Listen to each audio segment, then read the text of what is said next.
Stormtroopers can't hit anything. That's the joke. The meme, the accepted truth about the most iconic soldiers in the galaxy. And then there's one Stormtrooper whom Darth Vader himself respected, a Stormtrooper with a lightsaber, one who almost defeated Luke Skywalker, one who cut off his own arm and just kept fighting. But the most disturbing thing about Kreel isn't how dangerous he was, it's why.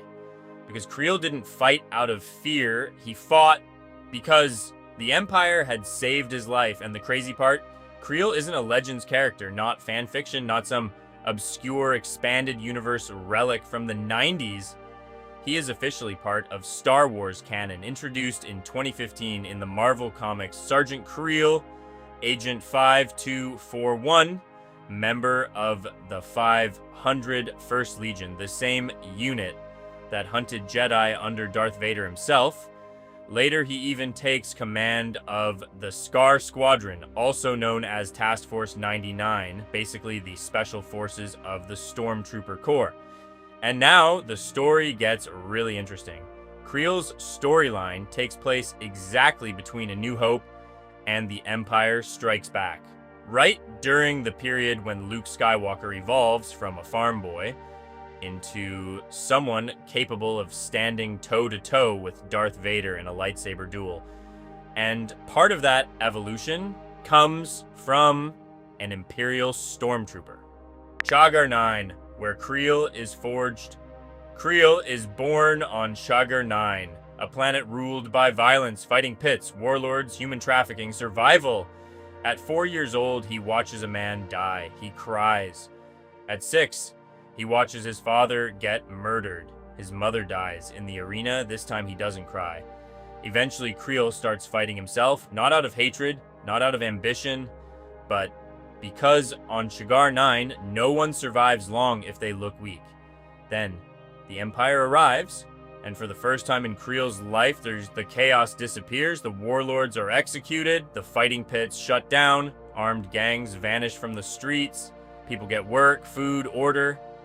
For the first time, Kreel sees that power doesn't just destroy, it creates stability. That's why he doesn't see Stormtroopers as monsters, he sees them as saviors.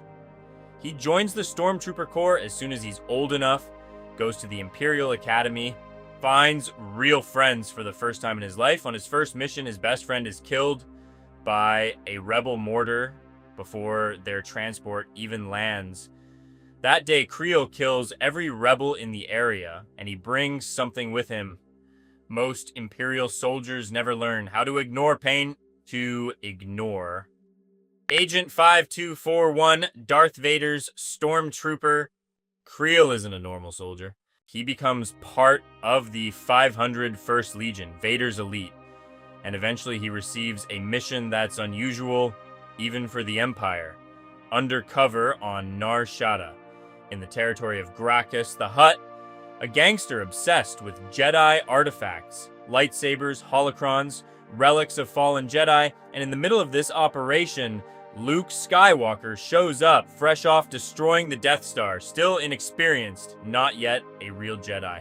Gracchus forces prisoners to fight in gladiator arenas, and Kreel is ordered to train Luke. This is where the story becomes absurd. The Imperial secret agent teaches the last Jedi in the galaxy how to use a lightsaber.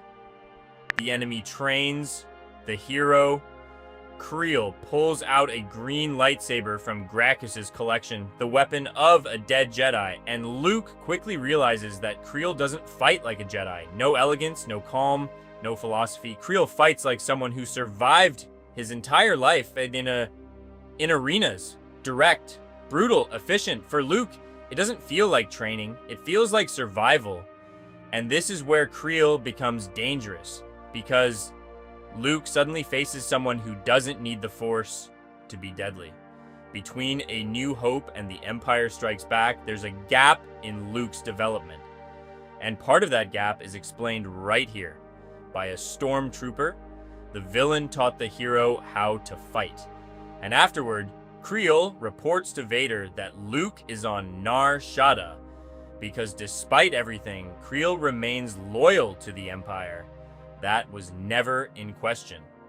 the lightsaber and Vader's reaction.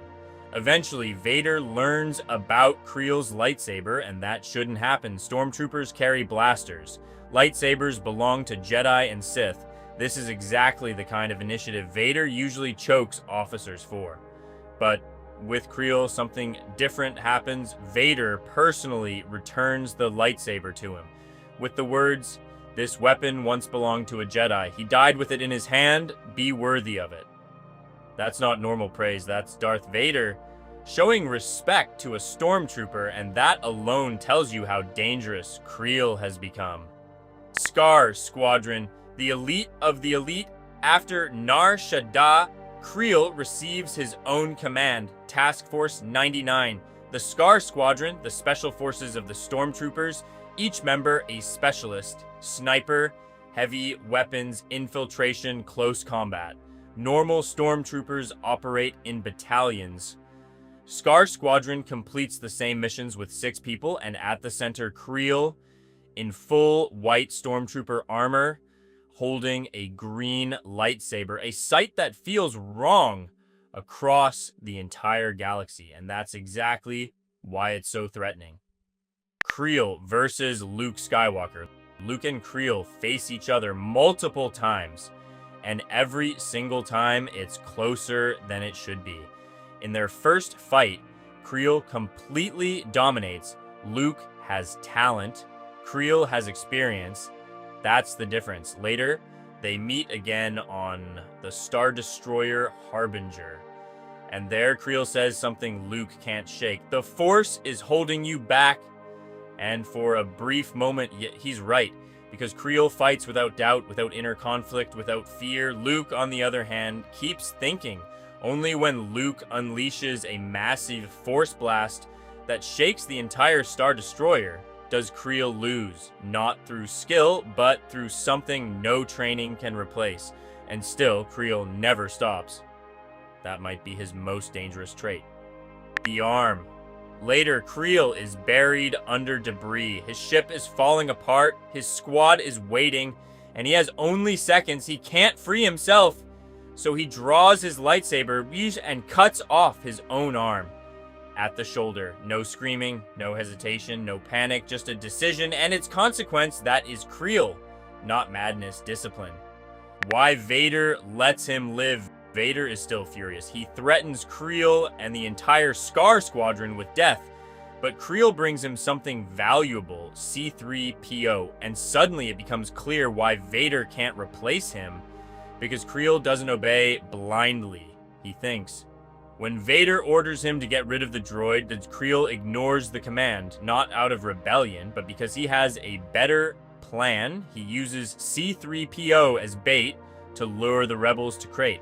A stormtrooper who ignores a direct Sith order and is still tactically correct. That's no ordinary soldier. That's a strategist in white armor.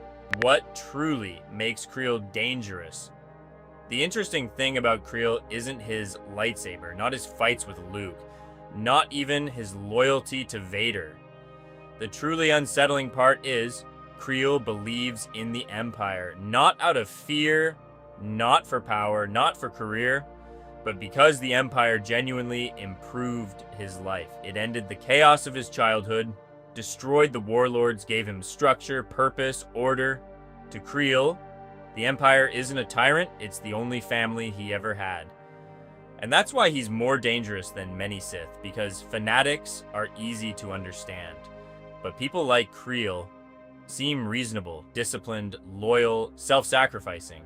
The kind of people who would be considered heroes in almost any society, as long as no one asks who they actually serve. Maybe that's why Kreel is one of the most uncomfortable characters in all of Star Wars, because he shows that empires aren't built only by monsters, but by people who believe that order is better than chaos.